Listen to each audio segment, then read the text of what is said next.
क्या सच में हिमालय में हिम मानव मिले हैं और क्या सच में वहाँ पर भगवान शिव रहते हैं? आज आपको पूरा सबूत दिखाएंगे। हिमालय बर्फ की चादर में लिपटी एक ऐसी जगह है जहाँ ऐसा लगता है जैसे कोई दूसरी दुनिया में आ गया हो। और हिमालय इतना बड़ा है कि उसका विस्तार 5 देशों में फैला हुआ है, जिसमें भारत, पाकिस्तान, नेपाल, भूटान और चीन शामिल है। हिमालय 1500 हिम नदी से बना है और इसके भीतर 1200 किलोमीटर तक स्वच्छ जल जमा है। इसके अलावा दुनिया की सबसे बड़ी नदियों में से एक सिंधु, गंगा और ब्रह्मपुत्र हिमालय से निकलती है। वैसे तो यहाँ साल भर पर्यटकों का तांता लगा रहता है, लेकिन यहाँ कई जगह ऐसी भी हैं जहाँ आम पर्यटकों का पहुँच पाना काफी मुश्किल है, क्योंकि हिमालय के कुछ इलाके काफी दुर्गम है। और तो और हिमालय के बारे में ऐसी बहुत सी बातें हैं जिनमें से कुछ को आप जानते होंगे और कुछ को नहीं। लेकिन आज हम हिमालय के उन अनसुलझे रहस्यों के बारे में बताने जा रहे हैं जिसके बारे में वैज्ञानिक भी लगातार इसकी असल वजह जानने की कोशिश कर रहे हैं। मिस्टीरियस योगी। दोस्तों, पुराने समय में हिमालय ऋषि मुनियों का निवास स्थान माना जाता है। योगी यहाँ तपस्या करने के लिए जाते हैं, लेकिन सबसे बड़ी बात यह है कि हिमालय के इस ठंडे इलाके में जहाँ इंसान ढेर सारे कपड़े पहनने के बाद भी खुद को जिंदा रखने में असमर्थ रहता है, वहीं ये योगी बिना कपड़ों के ही यहाँ पर तपस्या करते हैं। ये हिमालय के उन दुर्गम इलाकों में तप करते हैं जहाँ आम इंसान नहीं पहुँच सकते, इसलिए इनको देखना काफी संयोग की बात है। हाल ही में एक वायरल वीडियो में एक योगी को -20 डिग्री सेल्सियस में सिर्फ एक लंगोट में हिमालय की पहाड़ियों पर देखा गया था। इस वीडियो को हमारे आर्मी के जवान ने रिकॉर्ड किया है। ऐसे में ये सोचने वाली बात है कि इतनी कम टेम्परेचर में जहाँ ढेर सारे कपड़े पहनने के बाद भी लोगों की हालत खराब होती है, वहीं ये योगी मात्र एक लंगोट में कैसे रह रहा है। ये योगी कब से इस हिमालय की पहाड़ियों में तप कर रहे हैं, इनका आज तक कोई सही अंदाजा नहीं लगा पाया है। रिसर्चर्स की माने तो योगी अपने कठोर तपस्या से खुद को इतना कठोर बना लेते हैं कि इनको ठंडी और गर्मी का एहसास ही नहीं होता। गंगखर पुंसम। हिमालय में बसा दुनिया के सबसे ऊंचे पहाड़ों में से एक है गंगखर पुंसम। गंगखर पुंसम भूटान और चीन के बीच स्थित है, जिसकी ऊंचाई 24,840 फीट है। इस पर्वत के बारे में सबसे बड़ा रहस्य ये है कि दुनिया भर में ये एकमात्र ऐसा पर्वत है जहाँ आज तक कोई चढ़ नहीं पाया है। भूटान में स्थित इस पर्वत को कई बार नापा गया है, फिर भी कोई भी आंकड़ा एक दूसरे से मेल नहीं खाता, जबकि ये मानवीय अशुद्धि हो सकती है। भूटानी मानते हैं कि ये पौराणिक प्राणियों का घर है, जिसमें यति और देवता भी शामिल हैं। स्थानीय लोगों के अलावा कई पर्वतारोही ने यति के होने की बात कही है और यहाँ तक कि भारतीय सेना ने भी इसके होने का दावा किया है। कुछ लोग यति को हिम मानव भी कहते हैं। पहाड़ के सबसे करीब रहने वाले लोगों से अस्पष्टीकृत शोर, रहस्यमयी रोशनी और प्रेत सहित अजीबोगरीब घटनाओं के मामले के बारे में बताए गए हैं। ज्ञानगंज को अमर प्राणियों के शहर के रूप में भी जाना जाता है। ऐसा माना जाता है कि ज्ञानगंज हिमालय की एक दूरस्थ दुर्गम घाटी में स्थित है। पर्वतारोहियों और ट्रेकर्स द्वारा इसके सटीक स्थान की खोज के लिए कई प्रयास किए गए, सभी असफलता में समाप्त हुए। यहाँ तक कि नए जमाने के उपग्रह और अन्य मानचित्रण प्रौद्योगिकियां भी इसका मानचित्रण करने में विफल रही हैं। बौद्ध विशेष रूप से तिब्बत और भारत से ये दावा करते हैं कि ज्ञानगंज केवल एक स्थान ही नहीं है, बल्कि एक उच्च आयाम है। वो कहते हैं कि ज्ञानगंज को केवल ऋषि, योगी और अन्य योग्य आत्माएं ही देख सकती हैं और पहुंच सकती हैं। जो लोग यहाँ हमेशा के लिए रहना चाहते हैं वो अमरता प्राप्त करते हैं। वाल्मीकि रामायण और महाभारत में भी ज्ञानगंज का राज छुपा है और हो सकता है कि ये केवल आम लोक कथाओं में ही रहा हो, लेकिन कुछ प्रसिद्ध आध्यात्मिकों नेताओं ने इसे देखने का दावा किया है, जिससे किंवदंती एक नई ऊंचाई पर पहुंच गई है। कोंगका ला में ला शब्द का अर्थ तिब्बती भाषा में दर्रा है। ये लद्दाख क्षेत्र में स्थित एक पहाड़ी दर्रा है जिस पर काफी विवाद है। चीन और भारत दोनों देशों के बीच में एक समझौता किया गया है, जिसके तहत कोंगका ला में दोनों देशों में से कोई भी पेट्रोलिंग के लिए आता जाता नहीं है। वहीं इसके उत्तर पूर्व का हिस्सा चीन की ओर है, जिसे अक्साई चीन नाम दिया गया, जबकि उसके उल्टी तरफ का हिस्सा भारत के लद्दाख की ओर फैला हुआ है। इस निर्जन पड़े क्षेत्र में बीते सालों में कई बार उड़न तश्तरी जैसी चीजें दिखी हैं, क्योंकि ये क्षेत्र पूरी तरह से नो मैंस लैंड बना हुआ है और चारों तरफ से दुर्गम पहाड़ों से घिरा है। इसलिए इस बात की पुष्टि साइंटिस्ट भी नहीं कर पा रहे हैं कि इसमें कितनी सच्चाई है और कितना हिस्सा अफवाह है। वैसे यूएफओ से जुड़ी कई यहाँ घटनाएं दर्ज की गई हैं, जैसे साल 2004 में यहाँ कुछ भारतीय भूविज्ञानी खोज कर रहे थे। इस दौरान वहाँ रोबोट जैसा कुछ स्ट्रक्चर दिखा जो पहाड़ों पर चल रहा था। जैसे ही वैज्ञानिक पास पहुँचे वो गायब हो गया। साल 2012 में भारतीय सेना ने पैंगोंग लेक के ऊपर एक रिबन नुमा ऑब्जेक्ट को उड़ता देखा। इसे समझने के लिए आर्मी ने जैसे ही रडार का इस्तेमाल किया वो दिखना बंद हो गया, जबकि पहले खुली आंखों से भी दिखाई दे रहा था। गूगल अर्थ की इमेजरी में भी कोंगका दर्रा के आसमान में कोई अजीब चीज कई बार दिखी है। फिलहाल विवादित और बहुत दुर्गम होने के कारण इस सीमा पर खास पड़ताल नहीं कर सके हैं, लेकिन ये तय है कि बर्फ और ऊंचे पहाड़ों के बीच यहाँ कुछ तो है जो रहस्यमयी है। गुरु डोंगमार लेक सिक्किम के लाचेन में करीब 5430 मीटर की ऊंचाई पे स्थित दुनिया की सबसे ऊंची झीलों में से एक गुरु डोंगमार झील। यदि आप अभी झील का दौरा करते हैं, यहाँ तक कि सर्दियों में भी आपको एक छोटा सा स्थान मिलेगा जो बिना जमे रहता है। यहाँ तक इसके रहस्य की बात है। स्थानीय लोगों का मानना है कि एक बार बौद्ध गुरु पद्मसंभव तिब्बत जा रहे थे तो उन्हें रास्ते रास्ते में प्यास लगी, लेकिन रास्ते में कोई पानी का सोर्स नहीं मिला। चारों तरफ बस बर्फ ही बर्फ जमी हुई थी। तब उन्होंने इस स्थान को स्पर्श किया और आसपास के लोगों के जीवन को आसान बनाने के लिए इसे स्थिर रहने का आशीर्वाद दिया। मानो या ना मानो, आगंतुकों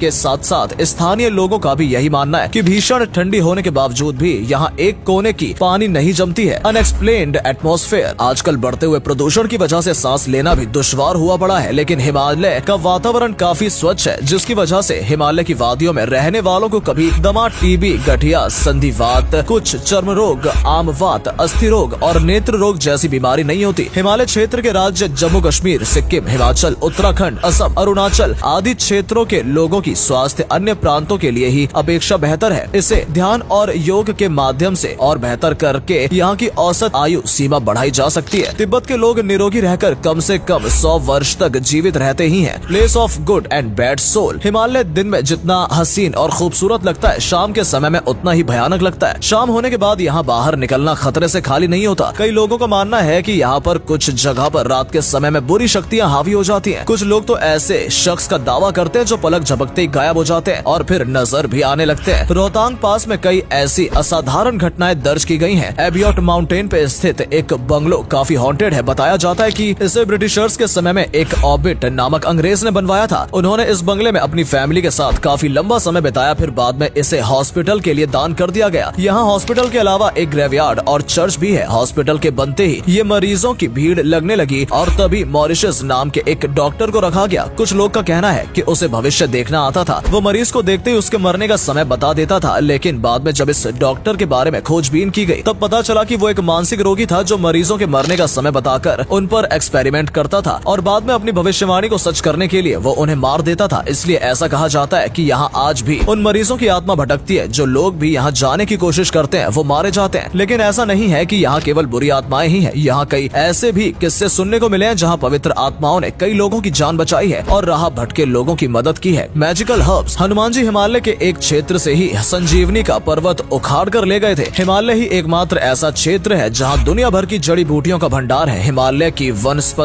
अतुलनीय है। हिमालय में लाखों जड़ी बूटियां हैं जिससे व्यक्ति के हर तरह के रोग को दूर नहीं किया जा सकता बल्कि उसकी उम्र को दोगुना किया जा सकता है। इसके अलावा ऐसी भी कई चमत्कारिक जड़ी बूटियां हैं जिनका वर्णन अथर्ववेद, आयुर्वेद और जड़ी बूटियों के ग्रंथों से मिलता है। सोमवल्ली, संजीवनी बूटी, अरुंधति, ब्रह्म कमल जैसी वनस्पतियां हिमालय के एक विशेष क्षेत्र में पाई जाती हैं। भारतीय चिकित्सा पद्धति में आदिकाल से ही जड़ी बूटियों को विशेष महत्व दिया गया है। अनेक प्राकृतिक फूलों, जड़ी बूटियों और वनस्पतियों की इस सुरम्य स्थली का महत्व जानना जरूरी है। महर्षि चरक ने अपनी चरक संहिता से उल्लेख किया है कि हिमालय दिव्य औषधि भूमि में श्रेष्ठ है। इस हिमालय में अनेक प्रकार की दिव्य औषधियाँ, 24 प्रकार के सोम एवं अष्ट वर्ग की जड़ी बूटियाँ विद्यमान है।